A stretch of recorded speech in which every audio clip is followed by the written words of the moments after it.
जीवों में जनन के अलग अलग तरीके होते हैं, जबकि कुछ जीवों में कुछ चीजें समान होती हैं। उदाहरण के लिए पादप नर या मादा हो सकते हैं या वे दोनों हो सकते हैं।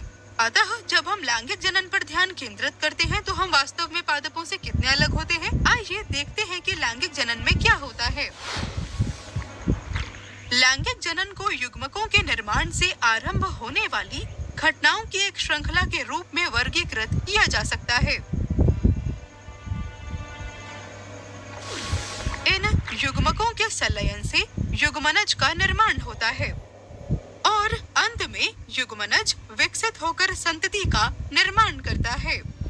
इस प्रकार लैंगिक जनन के पूरे चक्र के दौरान घटित होने वाली घटनाओं को निम्न प्रकार से वर्गीकृत किया जा सकता है: निषेचन पूर्व घटनाएं, निषेचन और निषेचन पश्चात घटनाएं। निषेचन पूर्व घटनाएं युग्मक जनन द्वारा शुरू होती हैं, जो कि नर और मादा युग्मकों के निर्माण की प्रक्रिया है।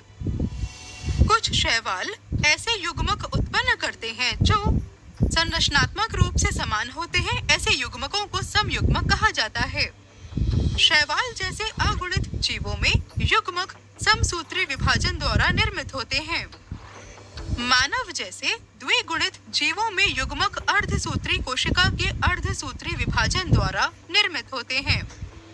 मानव विषम युग्मक नामक असमान युग्मक उत्पन्न करते हैं। यहाँ मादा युग्मक को अंडाणु या अंड कहा जाता है, जबकि नर युग्मक को शुक्राणु कहा जाता है। मानव को एक लिंगी जीव कहा जाता है क्योंकि नर और मादा जनन अंग दोनों में अलग अलग होते हैं। केंचुए जैसे प्राणियों को उभयलिंगी या द्विलिंगी कहा जाता है क्योंकि उनमें एक ही शरीर में नर और मादा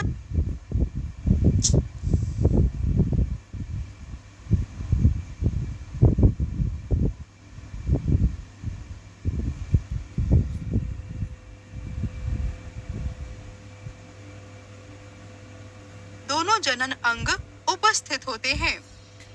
चीड़ जैसे पादपों में नर और मादा दोनों के जनन अंग अलग अलग होते हैं, लेकिन वे दोनों एक ही पादप में पाए जाते हैं।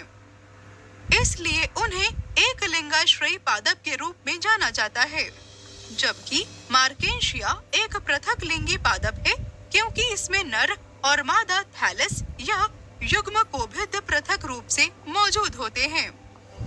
नर युग्मकोभिद शुक्राणु या पुंमणु उत्पन्न करते हैं जो जल के माध्यम से मादा युग्मकोभिद की ओर जाते हैं। इसी प्रकार अन्य पादपों में परागकोश में उत्पन्न होने वाले पराग कणों को परागण नामक प्रक्रिया में अंडक के वर्तिकाग्र में स्थानांतरित कर दिया जाता है। युग्मकों के स्थानांतरण की प्रक्रिया के बाद उनका संलयन होता है।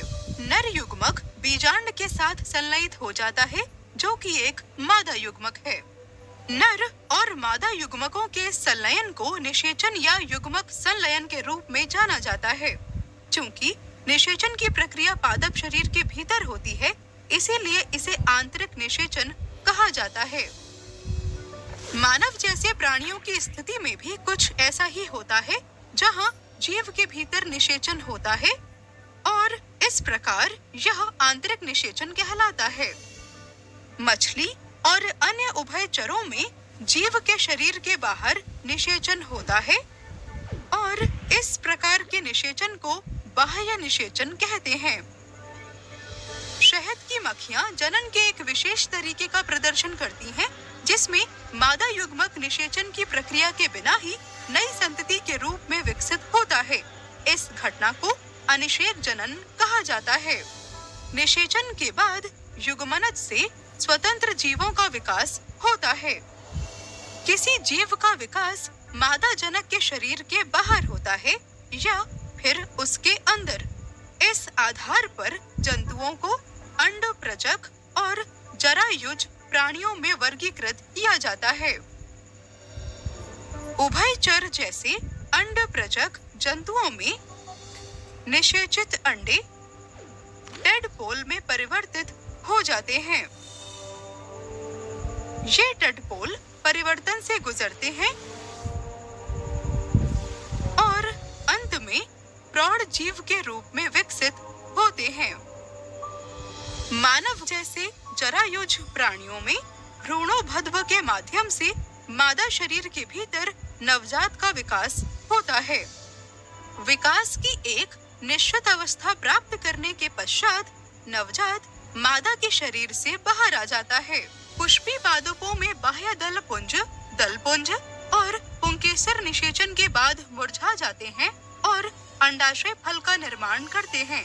इस प्रकार निर्मित होने वाला फल संतति अर्थात बीज के पूर्वगामी को चारों ओर से घेर लेता है। सारांश, लैंगिक जनन की प्रक्रिया में मुख्य घटनाएं निषेचन पूर्व, निषेचन और निषेचन पश्चात होती हैं। निषेचन पूर्व में युग्मक जनन शामिल होते हैं अर्थात लैंगिक अंगों में युग्मकों का निर्माण और युग्मक स्थानांतरण, जहां नर युग्मकों को मादा युग्मकों तक पहुंचाने के लिए विभिन्न तरीकों से स्थानांतरित किया जाता है। निषेचन प्रक्रिया में नर और मादा युग्मक आपस में मिलकर युग्मनज का निर्माण करते हैं।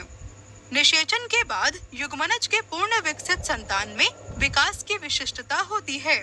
प्रत्येक जीव का लक्ष्य जनन करना होता है ताकि उनकी प्रजातियां जीवित रहें।